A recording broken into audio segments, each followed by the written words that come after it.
Yo, what's going on, and welcome back to another Genshin Impact video, and today we are continuing Farewell Sweet Salt, Zhongli's quest. We got to this next puzzle. We might just be able to stand on this to get further, but I'm really curious to see how this all ends because Zhongli... Okay, if we want the chest, we gotta set up this pillar. Zhongli said this would be important for us, somehow. Possibly in the future of who we might encounter. But mostly I'm invested in the story at the moment. Can we pop all of these like this? Yeah. Oh boy, we got some more turbo nerds coming up. We're way behind schedule. For Rex Lapis. Did I just step on fire?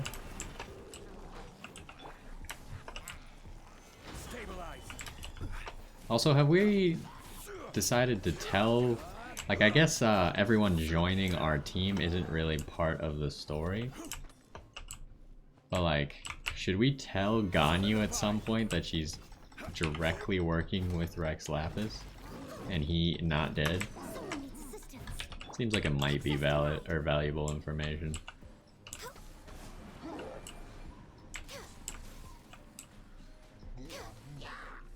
There's more? Oh my god. Super Meteor, go. What did I just do? I've never seen that before. Cause I've seen like every once in a while when you use your elemental burst, it doesn't like do the cutscene, it just kind of, your character just uses it. That time somehow I like broke the camera at the same time by accidentally putting the input in twice or something. I didn't mean to press the button twice, it just like my finger slipped off and then I pressed it again because I thought I didn't press it down fully. And somehow I broke the camera like that. We see this chest, which I assume we can't climb because for some reason nothing in domains is climbable. Or at least very rarely things are. Sometimes they are. But we can use pillars because Zhongli's pillars are climbable. So who does this relic go to? This is a sword? Aha! It's a broken sword. This is proof. This proves that the god of salt had to fight back. Fight back against the evil Morax. But sadly, she was defeated. The power of this sword surely is much greater than that of the Salt Chalice and Salt Ruler. If we can repair the sword, then we can show the world the mighty power of the god of salt. Why do you need to show the world that exactly? It does look like something left behind after being defeated in battle. 2 pieces of a broken sword. From an archaeological perspective, these are 2 separate relics. According to the contract, you can only claim 1. But she claimed, what? This contract's screwed up. There's no second party in the contract. Isn't the contract void because the other guy broke it? Why? We were alternating claims to treasure, true. But Clement is no longer here. Yes, but the only 1 object per claim clause still holds true. You cannot take 2 relics at the same time. Was that actually in the contract? I don't remember the specific wording at the beginning of the quest. Did he actually say only each person can only claim 1 at a time? This logic... Oh, he did. I remember now. Zhongli, she seems like a good person, and no one is fighting over the treasure. How about you let this one slide, huh? He's gonna say no as part of the contract. There's a contract. Nothing can be allowed to slide. If the contract is not followed, then it is broken. But like it's already not followed because the other guy broke it, remember? So it doesn't void the whole contract? No!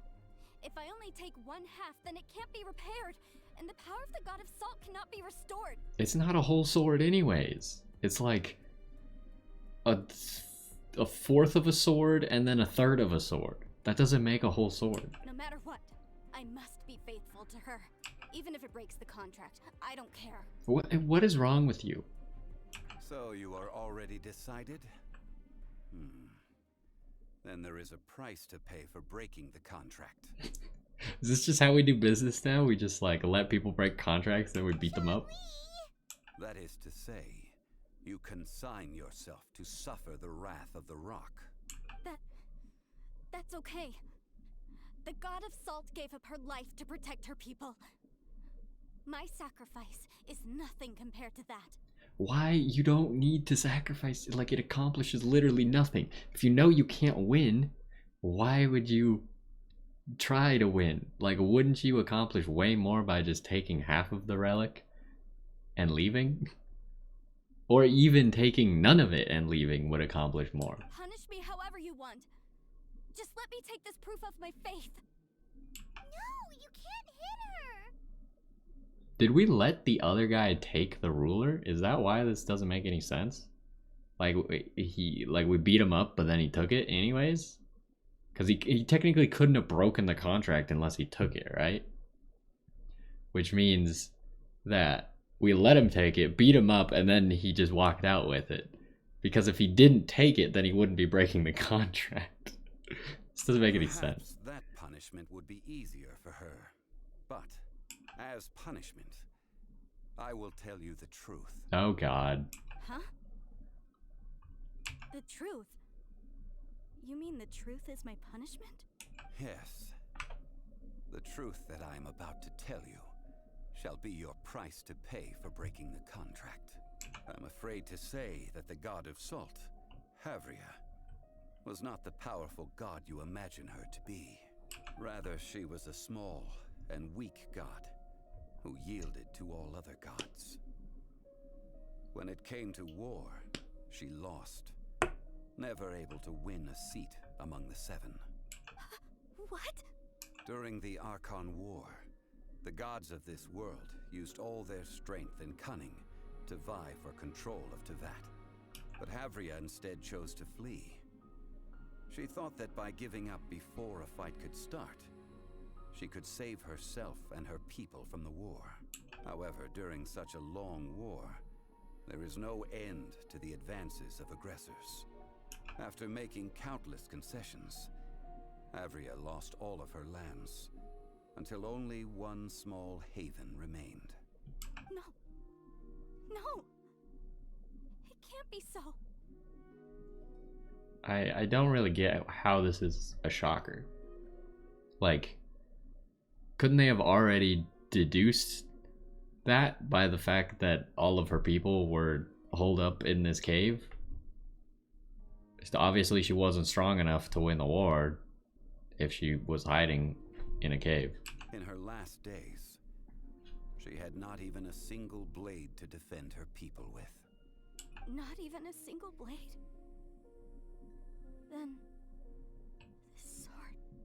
This sword is not a relic belonging to the god of salt, but is instead the murder weapon used to kill her. Murder weapon? No! That's not true! That can't be true! You're trying to test my faith in the god of salt! As I said before, I only state the facts. I don't know why, but I think Zhongli, either that's in the background, this water, or Zhongli's character is currently wet for some reason, and he's just like dripping water from his hair. Preposterous! You are a follower of Morax! Don't try to trick me! No, he's not a follower of Morax, I can tell you that for sure. Oh, he's not wet. Where's she going? Hey! Come back! Indeed. Otherwise, why would I use the truth as punishment? I did not want to tell her such cruel facts. But the contract was broken. Let's follow her deeper into the ruin.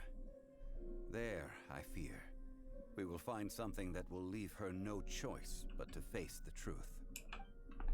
So is the only painful thing about that truth? Also, why is this flashing but I can't interact with it? That bothers me, but whatever.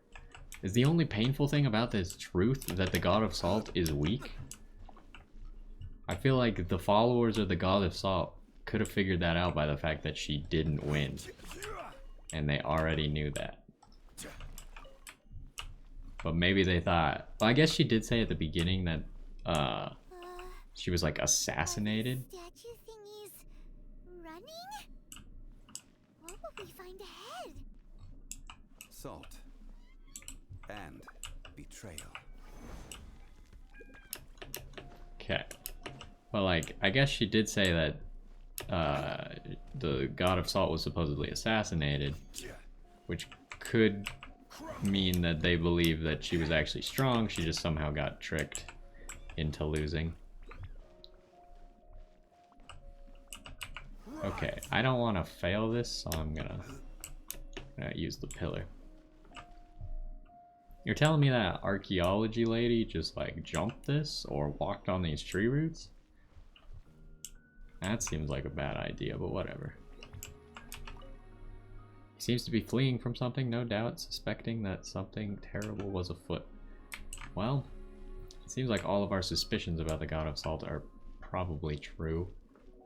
Maybe she sacrificed her people to protect herself, but then still couldn't protect herself in the end. Seems likely.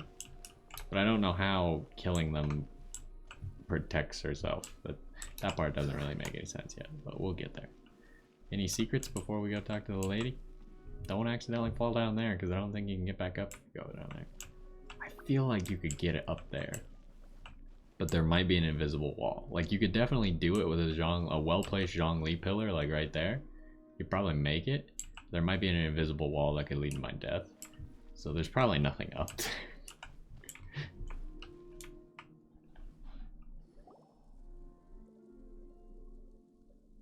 What are all these? What did they see? What did they do? What happened? Since you do not trust me, let us continue onward.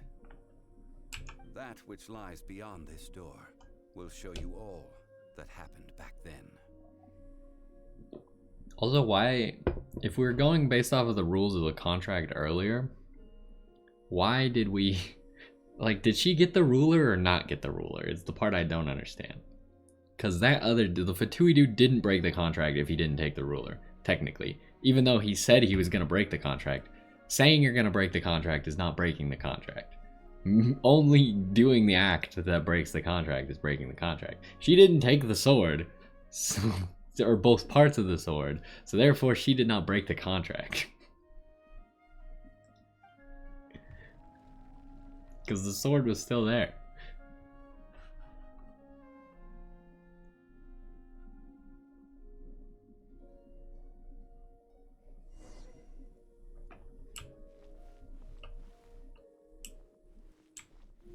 Alright, now we can finally... Ooh. I think we talked to her first. This is the scene of the crime. Havria's body dissipated, leaving nothing but these traces of salt. Her dying moments have since been frozen in time to this very day.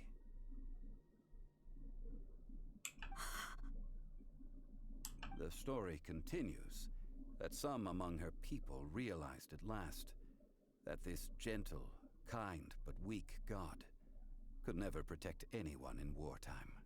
The Archon War was cruel in the extreme. Instead of consigning her to the agony of defeat, they thought perhaps it would be better to give her a quick release. Oh. So Morax didn't even kill her at all? It was her people that killed her? Because they figured if they killed her, they could go side up with a different god, then she wouldn't have to be defeated in the war. Or like fail to protect her people in the war. And they could go live on or something. But what about these statue thingies?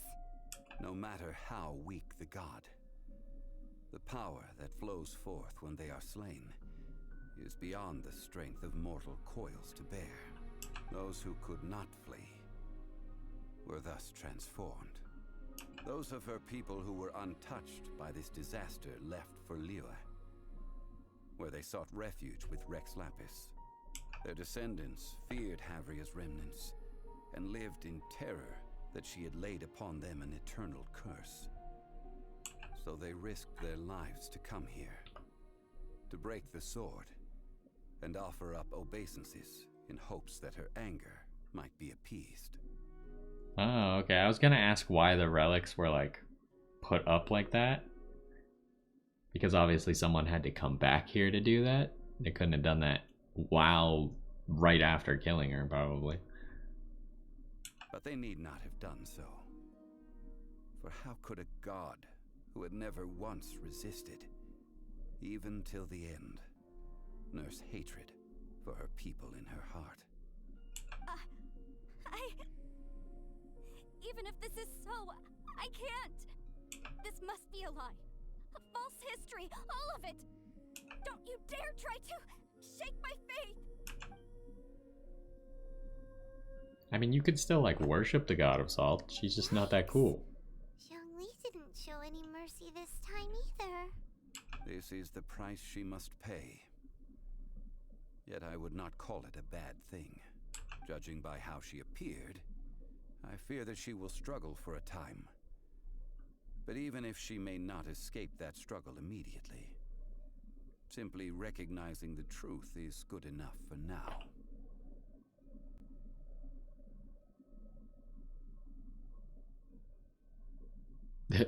I mean, we could have, we already pretty much knew this, that he didn't hear rumors of how to break the seal. I mean, beforehand, we assumed that he was the killer, right? Because she was accusing him of being the killer, so obviously he had been here. Or at least we thought he had been here. Now that we know that he wasn't even the killer, I guess we could have assumed that he had never been here, but... Indeed. In ages past, Havria's story served as a warning to me as well. Faith in a god who has already passed will do you no good. So it is for Havria. And so it is for Morax also. All right then. Now, would you like to accompany me in taking a trip to Guyonstone Forest? Huh? What do you want to do, Zhongli? Treading old ground, telling old stories. One cannot help but be reminded of old acquaintances. You know, I really thought this was going to be the end. So what do we examine here? Ground zero, no matter what was once here, not remains but a single flower of salt.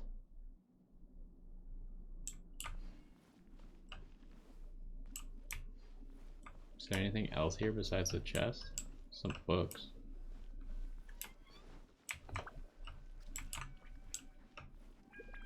I mean, this guy obviously, he once held something in his hand, appraised in a pose of supreme effort.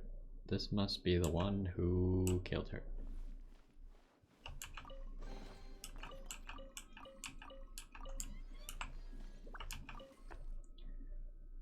I don't know how much there is left though, but since we just finished this quest, there's at least a whole nother quest, which it's probably not going to be 2 minutes, but it's happened in the past that it is just 2 minutes.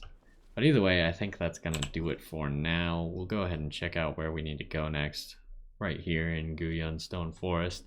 We'll go there next time, but either way, hopefully you enjoyed this one. I'm finding this story pretty interesting. I just, Zhongli at the beginning said that it would be relevant to us. Maybe it's relevant to how gods think, kind of.